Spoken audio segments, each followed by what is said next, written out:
In this video, I use a softbox to create a retro style image in a small home studio. Adorama TV presents Take and Make Great Photography with Gavin Hoey, where you'll learn how to take stunning photos and then polish them in post-production. Hello, I'm Gavin Hoey and you're watching Adorama TV, brought to you by Adorama, the camera store that has everything for us photographers. And today I'm back inside my small studio to do a shoot using a softbox. Now in my last video, you'd have seen me use this thing, the umbrella, and it's a question that crops up a lot. Should I use an umbrella or a softbox? Well, let me start off by saying, in my opinion, it's not one or the other. They both have their uses. The thing I love about umbrellas, if you use them as a shoot-through umbrella, you get beautiful, soft lighting. If you use them as a reflective umbrella, you can control the lighting much better and give it more direction. Thing is, I can do both of those with one softbox. That's why I love using it in a studio, particularly a small one like this. Now you'll notice I've been busy with the paintbrush. I've done a little bit of a paint job, temporary, on the wall. So let's set up our shoot and take some pictures. So I've set up my light, and just to give you an idea what it is, this is the Westcott Apollo Orb softbox. Hidden inside is my Flashpoint StreakLight 360 from Adorama. And that's what we're going to use. It's a bare bulb light, which means that I bounce the light around beautifully inside the softbox to create some soft but dramatic lighting.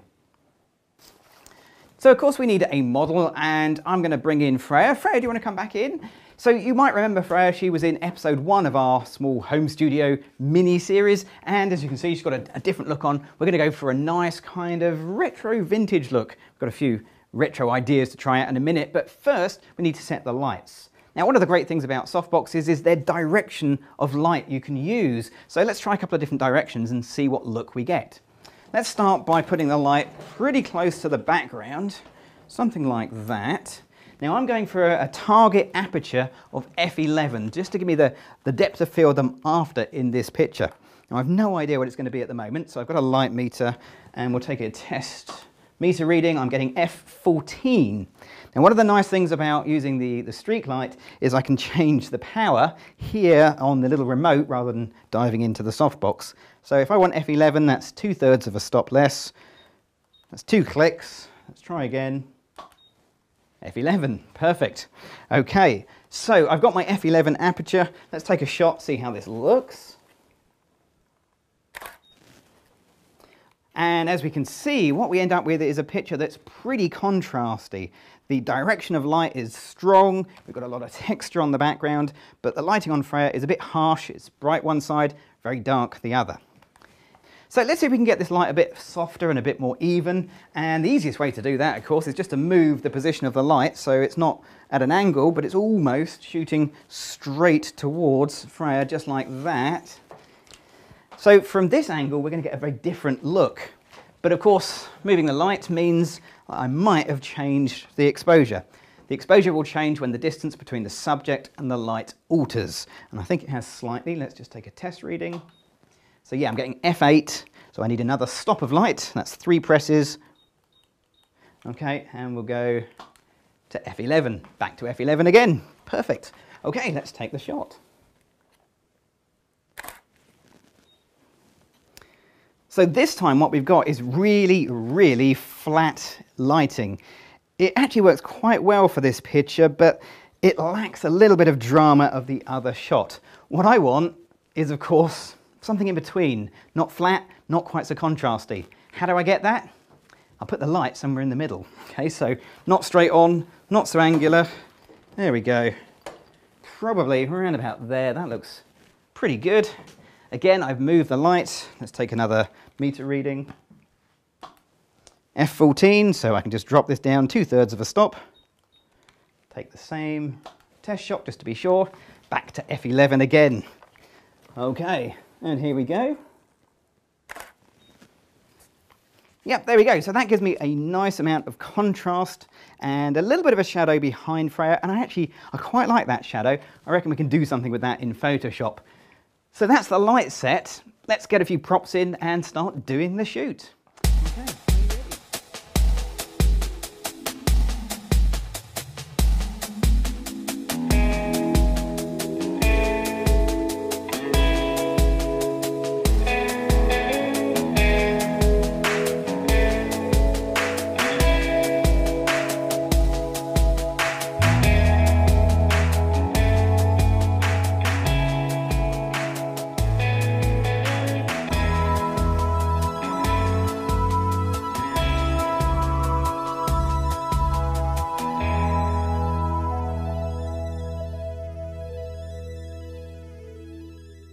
So there we go, we've got some great little shots there with our kind of retro vintage themed shoot and our vintage cameras. Freya's done a fantastic job, but what I need to do now is to get the best picture into Photoshop, and we're going to do some editing, and we'll do that right now.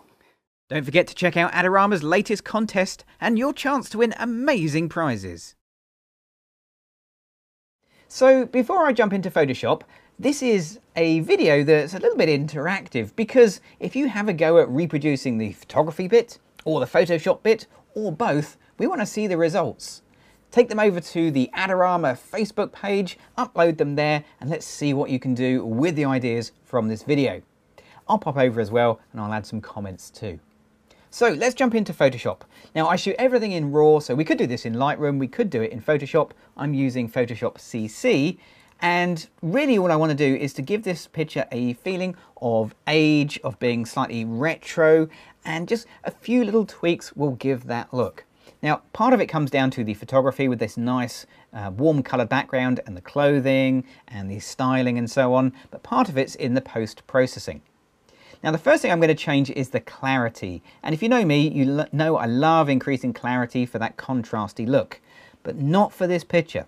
For this picture I want a dreamy softness. Now I could take the clarity down quite low, but that's maybe a little bit too far. I'm actually going to bring it down to about -30, give or take, something like that. Now to add to that glowing effect, I'm going to do a couple of tricks, and they all revolve around the highlights and brightness of the picture. So I'll take the exposure and increase it by about half a stop, thereabouts. And I'm going to take the highlights and I'll just push them a little bit brighter. And I'll take the whites and do the same there as well. And that's probably just a little bit too bright, it's just a little bit burnt out, but that's exactly that retro feeling effect that I want to achieve. Now remember I was talking about the shadow in the photography part of things, and we played around with the different positions of the light to get different shadow looks. Well, if I had two lights, I could deal with the shadows in camera, but we're going to do that in a later video. So for now, to deal with the shadows, I'm going to come over to the shadows slider, and I'm just going to increase it just so I slightly brighten the shadows like so. The colours in this picture are lovely, lovely sort of warmish tones. I'm actually going to take the warm tones slightly further by increasing the temperature just a little bit, and that adds a nice sort of creamy feel to the picture. And to really make sure that comes over nicely, I'm going to change the vibrance. I'm actually going to decrease it a little bit.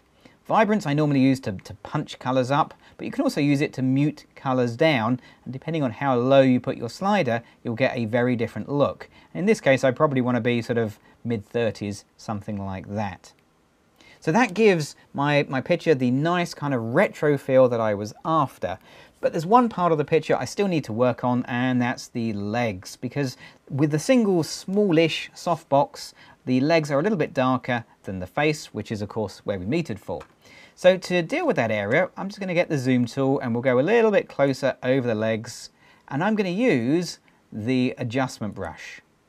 Now with the adjustment brush, what I'm going to do is increase the exposure a little bit on the legs, maybe half a stop, and also I'll bring up the shadows, so we open them up, and also pull down the saturation so they don't become too colourful. I'm also going to come down to the bottom here and turn on auto mask. Now this is a bit of an odd one because normally I would have that switched off because it does some weird stuff, as we'll see. But in this case I need to just affect the legs, and if I have auto mask turned on, I can put my brush outside of the legs and the effect is, I would say, not happening, but it is reducing the effect. Let's put it that way. And we'll deal with the aftermath in a second, because you can see the downside of auto mask is this sort of speckling effect. So to deal with that, I'm going to jump to the erase option.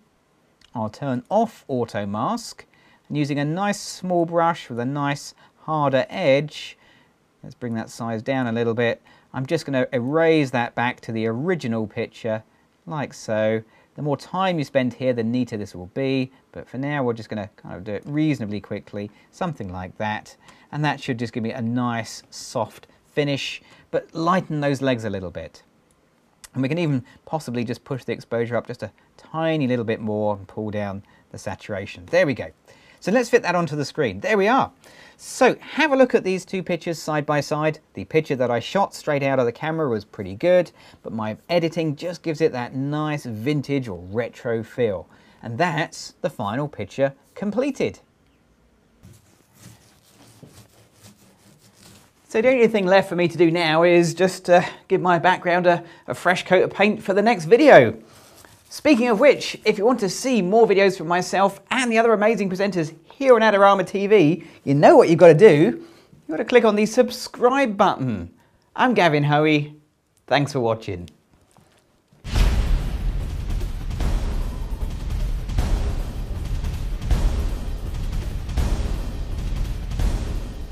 Do you want great looking prints at low cost? Be sure to visit our easy to use online printing service. Adorama Pix has professionals who treat your images with the utmost care that you can count on. For a quick turnaround on photos, cards, or albums, use adoramapix.com.